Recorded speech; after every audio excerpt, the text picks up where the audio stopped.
Do you enjoy chilling tales and terrifying stories? Then step into the darkness with Cryptwink HQ. Watch more spine-tingling horror stories now. And don't forget to subscribe and hit the bell icon before it's too late.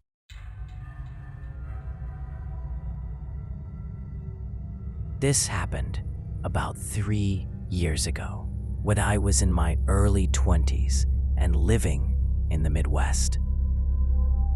Like a lot of people my age, I was desperate for extra money. Rent was going up. Gas prices were killing me. And my part-time job at a grocery store just wasn't cutting it. So when I saw a job ad online that seemed too good to be true, I didn't think twice about answering it. And I really wish I had. I found the posting on Craigslist late one night. It was short, vague, and a little weird. It said, "Looking for someone responsible, trustworthy, easy work, cash paid nightly, transportation provided." No company name, no clear description of the work, just a phone number, and the words, "Serious inquiries only." At first, I scrolled past it, but later that week, after another depressing look at my bank account, I caved and texted the number. A man responded almost immediately.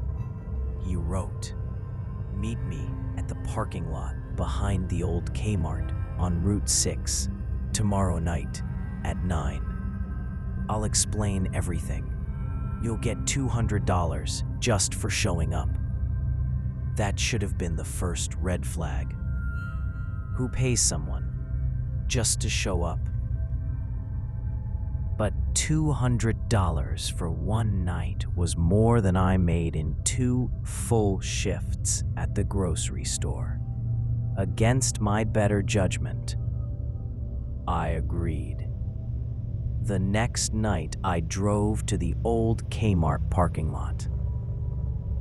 The building had been abandoned for years, the lot mostly empty, except for a few scattered light poles buzzing overhead. When I pulled in, there was only one other vehicle there, a dark green van with tinted windows. A man stepped out as I parked. He looked late 40s, maybe 50s, heavy set, wearing a baseball cap low over his face.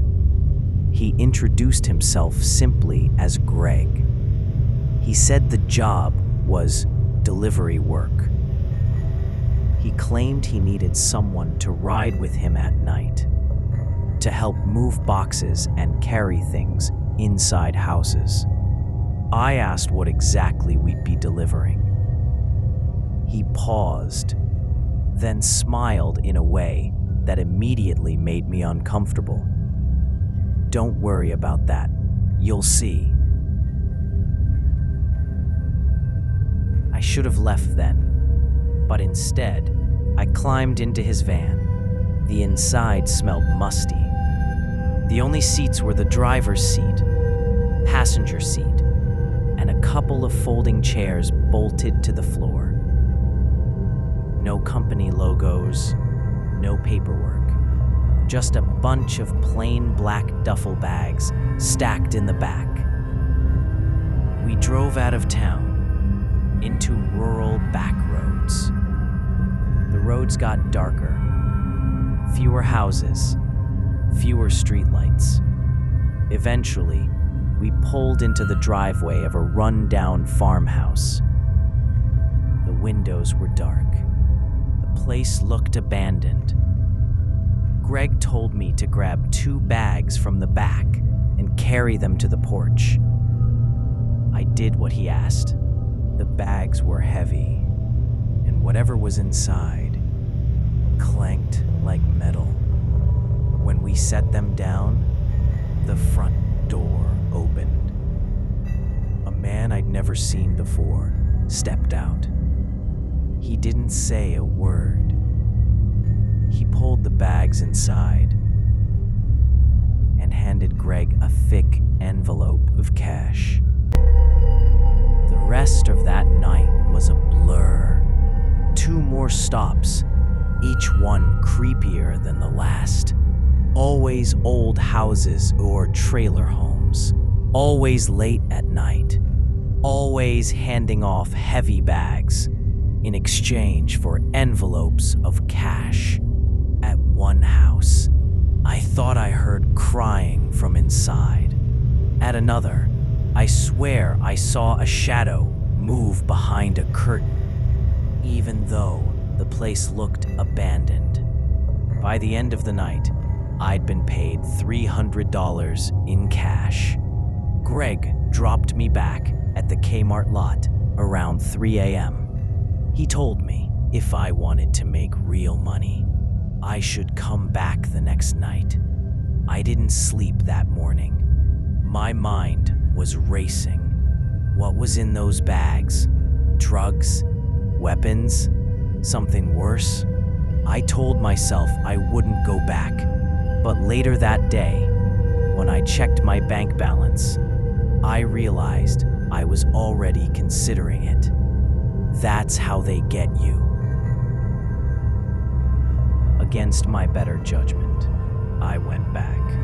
Same spot, same van, same routine. But this time, something was different. On our second stop, Greg asked me to go inside the house with him. The place was filthy. Trash piles, stained furniture, old newspapers stacked against the wall. The smell hit me immediately. Rotten, damp, like mildew mixed with something worse. A man was waiting in the living room, his hands shaking. He handed Greg another envelope. But then, Greg turned to me and said, "Stay here for a second. I need to talk to him privately." He left me standing there, in that disgusting living room, with the stranger staring at me. Neither of us said a word. The silence was unbearable. Finally, after what felt like forever, Greg came back. He told me to grab another bag from the van. When I went out to the van, that's when I noticed it. The back wasn't just filled with duffel bags. There were ropes, chains, duct tape. I froze. That was it for me. I didn't grab the bag. Instead, I told Greg I wasn't feeling well and I needed to go home. He stared at me for too long. Then, without saying a word, he drove me back. The ride was silent, tense. When we pulled into the lot, he finally spoke.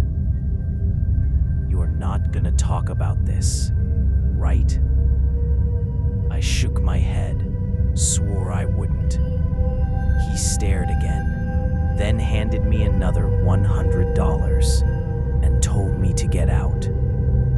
I did, and I never went back. For weeks, I kept expecting something, for Greg to show up at my job, outside my apartment, or worse, but he never did. I thought about going to the police, but what would I even say? That I helped deliver bags of who knows what to creepy houses in the middle of the night? That I saw chains and duct tape in his van? There was no proof, just my word against his. To this day, I still don't know what I was part of those 2 nights. I just know it wasn't anything good, and sometimes I still wake up in the middle of the night, convinced I can hear the sound of that van, idling outside my apartment.